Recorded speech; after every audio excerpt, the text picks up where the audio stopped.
Hello நண்பர்களே, வணக்கம். நான் உங்கள் பிரியா. நம்ம இன்றைக்கி பார்க்க போகிற பதிவு என்ன அப்படின்னு பார்த்தீங்கன்னா, நம்ம காகத்திற்கு உணவு வைக்கிறத பற்றின பதிவு நம்ம சேனல் இதுக்கு முன்னாடி பார்த்துருக்கோம்.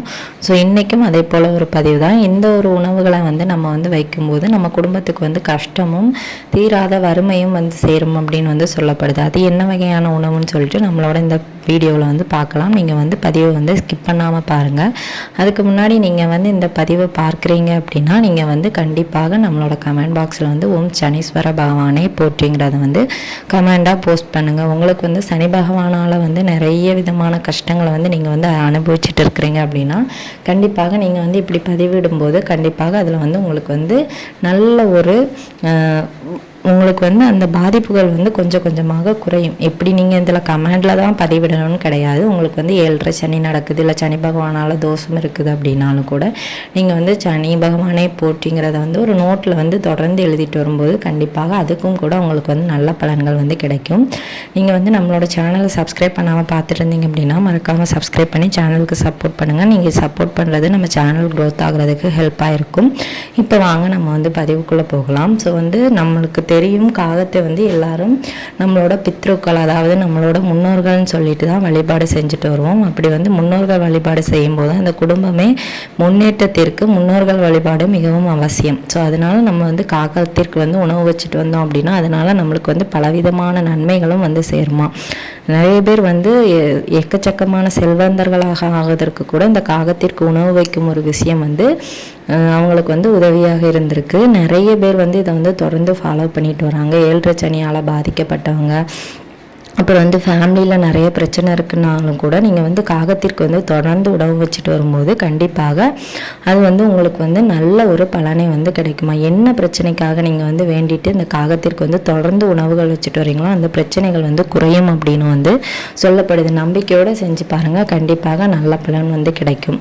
அதே மாதிரி இந்த காகம் நம்ம மனிதர்களை மாதிரியே துக்கம் தீட்டு அனுஷ்டிக்கக்கூடியது. ஸோ அதனால் இந்த காகத்திற்கு நம்ம பீரியட்ஸ் டைமில் இருக்கும்போதோ மற்ற எந்த தீட்டில் இருக்கும்போதோ குளிக்காமல் கொள்ளாமல் அந்த சுத்தபத்தமாக இல்லாமல் நம்ம அந்த காகத்திற்கு உணவுகள் வைக்கக்கூடாது அப்படின்னு சொல்கிறாங்க. அது ஒரு காகம் அந்த கூட்டத்தில் இறந்து போனாலே அந்த காகம் மற்ற காகங்களெல்லாம் காக்கான்னு கரைஞ்சி கூப்பிட்டு அந்த காகத்திற்கு, இறந்த காகத்திற்கு துக்கம் அனுஷ்டிச்சு அதுக்கப்புறமா குளிச்சுட்டு அதோட தீட்டை மனுஷனே மாதிரி போக்கக்கூடிய ஒரு பறவைன்னு சொல்லப்படுது. அதே மாதிரி தன்னோட துணை இறக்குறது வரைக்கும் அடுத்த துணையை தேடி போகாத ஒரு உன்னதமான உயிரினமாக இந்த காகம் சொல்லப்படுது. அப்பேற்பட்ட காகத்திற்கு நீங்க தினமும் உணவு வச்சுட்டு நீங்க சாப்பிட்றதுக்கு முன்னாடி ஒரு கைப்பிடி உணவு வச்சுட்டு வந்தீங்க அப்படின்னா அதற்கான முழு பலன்களை நீங்க தொடர்ந்து பெற முடியும். ஸோ அதனால நீங்க மறக்காம இதை செஞ்சு பாருங்க.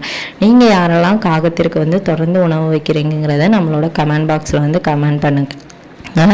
நம்மளோட வியூவர்ஸ் பார்த்து தெரிஞ்சுக்கட்டும். அதனால் நீங்கள் என்னென்ன பலன்கள்லாம் அடைஞ்சிருக்கீங்க அப்படின்னு சொல்லிட்டு. ஸோ நிறைய பேர் பிஸ்கெட்டு அப்புறம் உலர் திராட்சை வச்சுட்டு வரும்போது உலர் திராட்சை தொடர்ந்து வச்சுட்டு வரும்போது அது நல்ல ஒரு பலனை நம்மளுக்கு கொடுக்குமா. ஸோ இந்த பிஸ்கெட்டு உலர் திராட்சை அப்புறம் என்ன சாப்பாடுனாலும் வெஜிடேரியனாக வைக்கணும், நான்வெஜ் வைக்கக்கூடாது. இந்த நான்வெஜ்ஜு கண்டிப்பாக வைக்கவே கூடாது. காகத்திற்கு இந்த மாமிச உணவுகளை நம்ம வைக்கும்போது அது நம்மளுக்கு தீராத பாவத்தை கொண்டு சேர்க்குமா. அதனால நீங்கள் நான்வெஜ் எப்போவுமே காகத்திற்கு உணவாக வைக்காதீங்க. அதுக்கப்புறமா செய்யக்கூடாத ஒரு தவறு என்ன அப்படின்னு பார்த்தீங்கன்னா, நம்ம சாப்பிட்டுட்டு மிச்சம் இருக்கக்கூடிய அந்த எச்சில் சோறை கொண்டு காகத்திற்கு வைக்கக்கூடாது. நாய்க்கு கூட நம்ம சாப்பிட்ட மிச்ச சோறை கொண்டு வைக்கலாமா. ஆனால் இந்த காகத்திற்கு வைக்கும்போது அதுவும் நம்மளுக்கு தீராத பாவம், வறுமை, கடன் சுமை இதெல்லாம் கொண்டு சேர்க்குமா. அது ஒரு சுத்தமான உயிரினம்ங்கிறதுனால நம்ம அந்த மாதிரி அழுக்குப்பட்ட அந்த சாப்பாடை கொண்டு போய் நம்ம வைக்கக்கூடாது. நம்ம சாப்பிட்ட மிச்சத்தை கூட அதுக்கு வைக்கக்கூடாது.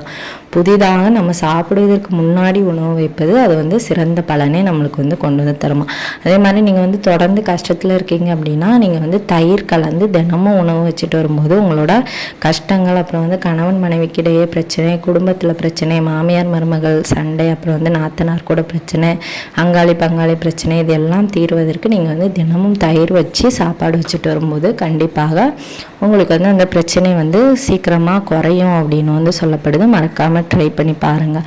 அதுக்கப்புறம் அதுக்கப்புறமா முன்னோர்களுக்கு வந்து உங்களுக்கு வந்து ஏதாவது சாப்பாடு கொடுக்கணும் அப்படின்லாம் தோணுச்சுன்னா நீங்கள் வந்து ஒரு கைப்பிடி அளவு எள் வச்சு அந்த காகத்திற்கு வைக்கக்கூடிய உணவோடு சேர்த்து வச்சிங்க அப்படின்னா கண்டிப்பாக உங்களோட முன்னோர்களோட ஆசி வந்து உங்களுக்கு வந்து கிடைக்கும் அப்படின்னு வந்து சொல்லப்படுது. மறக்காமல் இதெல்லாம் செஞ்சு பாருங்கள், கண்டிப்பாக நல்ல பலன்கள் கிடைக்கும்.